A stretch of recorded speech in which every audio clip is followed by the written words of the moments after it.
Bismillahirrahmanirrahim.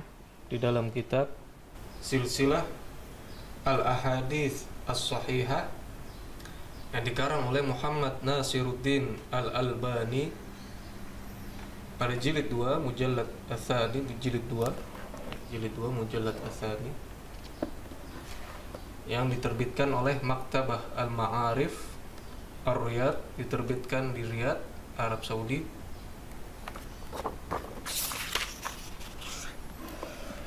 ya, pada tahun 1995 Masehi atau 1415 Hijriah, pada halaman 464. Rasulullah Shallallahu Alaihi Wasallam bersabda, "Atani Jibril, Jibril datang kepadaku, fa akhbarani, dan mengabarkan, anna ummati, bahwa umatku, sataqtulu, akan membunuh ibni hadza, putraku ini, yakni Al-Husain." Yang dimaksud putra beliau adalah Al-Husain. Fakultu, Nabi bertanya kepada Jibril, "Hadza, putraku ini?" Faqala, Jibril menjawab, "Na'am, benar. Wa atani biturbatin min turbatihi hamra." Dan Jibril membawakanku tanahnya yang berwarna merah. Albani berkata, akhrajahu Hakim, Al-Hakim mengeluarkan hadis ini, wa anhu Al-Baihaqi fid Dalail, dan Al-Baihaqi juga meriwayatkannya dalam kitabnya, yaitu Dalailun Nubuwah, ya, an Muhammad bin Mas'ab, diriwayatkan dari Muhammad bin Mas'ab dari fulan sampai kepada Ummul Fadl bintil Haris, ya, annaha dakhalat, bahwasanya Ummul Fadl bintil Haris ini datang mengunjungi Rasulullah sallallahu alaihi wasallam. Faqalat, dan berkata, "Ya Rasulullah, wahai Rasulullah, inni ra'aitu hulman munkar." Sesungguhnya aku bermimpi buruk al-lailah, di malam ini. Qala, Rasulullah berkata kepada Ummul Fadl, "Ma wa ma huwa?" Apa yang kau impikan? Apa mimpimu itu? Qalat, Ummul Fadl menjawab, "Innahu syadid." Sungguhnya mimpi itu sangatlah buruk. Qala, Rasulullah bertanya kembali, "Wa ma huwa?" Apa yang kau impikan? Qalat, Ummul Fadl menjawab, "Ra'aitu, saya melihat, ka'anna qit'atan, seakan-akan potongan, min jasadika, dari jasadmu, artinya daging dari tubuhmu, quti'at wa wudi'at fi hijri, terpotong dan diletakkan di pangkuanku." Ini mimpi buruknya Ummul Fadl.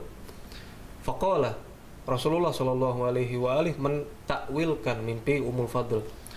Ra'aiti khairan, engkau melihat kebaikan. Artinya engkau melihat kebaikan di mimpimu, bukan mimpi buruk. Talidu Fatimatu, Fatimah akan melahirkan insyaallah gulaman, seorang putra, fayakunu fi hijriki, yang mana dia nantinya akan berada di pangkuanmu. Artinya putra yang dilahirkan oleh Fatimah alaihissalam. Waladat Fatimatu al-Husaina, maka Fatimah pun melahirkan Al-Husain. Fakana fi hijri, dan dia di pangkuanku, artinya Al-Husain yang masih bayi. Kama qala Rasulullah sallallahu alaihi wasallam, seperti yang dikatakan atau disabdakan oleh Rasulullah sallallahu alaihi wasallam. Fadakhaltu yauman ila Rasulillah, setelah itu aku mendatangi Rasulullah sallallahu alaihi wasallam, dan fawada'tuhu, dan meletakkan Al-Husain yang masih bayi, fi hijrihi, di pangkuan beliau sallallahu alaihi wasallam. Tsumma hanat minni iltifatah, faida aina Rasulillah sallallahu alaihi wa alihi tahrikan minad dumu. Kemudian beliau mendekatiku, seraya kedua mata beliau mengucurkan air mata. Tahrikan bukan hanya sekedar menangis, tapi menangis terseduh-seduh, terisak-isak. Qalat, Ummu Fadl bertanya, "Ya Nabi Allah, wahai Nabi Allah, bi abi anta wa ummi, malaka, apa yang terjadi denganmu?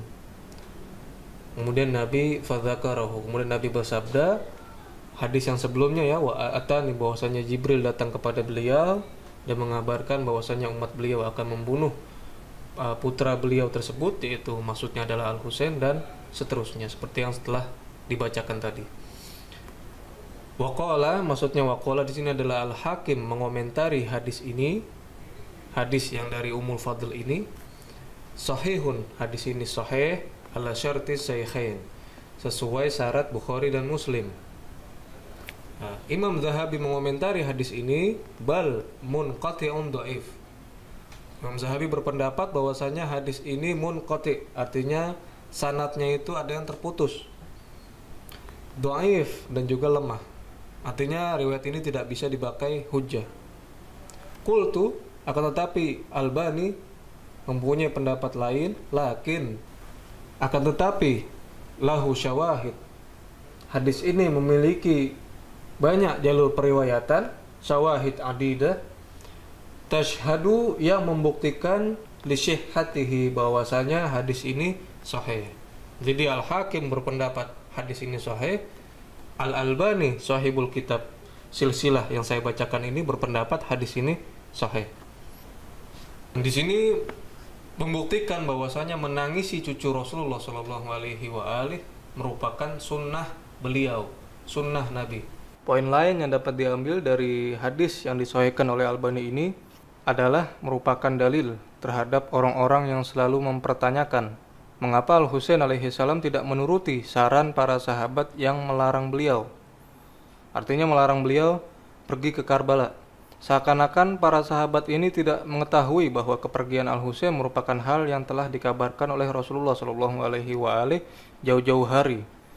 Berarti riwayat yang mengkisahkan bahwa adanya beberapa sahabat yang menasihati Al-Husain untuk tidak berangkat ke Karbala harus dipertimbangkan kembali, karena nantinya akan melecehkan mereka yang mana seakan-akan mereka tidak pernah mendengar apa yang disabdakan Nabi tentang terbunuhnya Al-Husain di Karbala.